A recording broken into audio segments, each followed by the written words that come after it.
ನೆರಳನ್ನು ಕಾಣದ ಲತೆಯಂತೆ ಬಿಸಿಲಿಗೆ ಬಾಡಿದ ಹೂವಂತೆ ಏನು ನಿನ್ನ ಚಿಂತೆ ಹೇಳೆ ನನ್ನ ಕಾಂತೆ.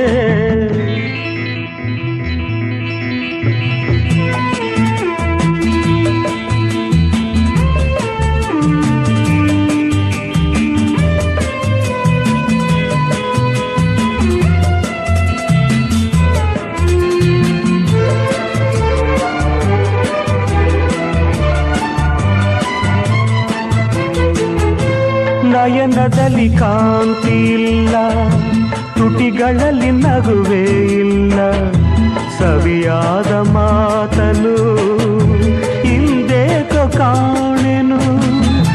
ನಿನ್ನ ಮನಸ್ಸು ನಾನು ಬಲ್ಲೆ, ನಿನ್ನ ವಿಷಯವೆಲ್ಲ ಬಲ್ಲೆ, ನೀನು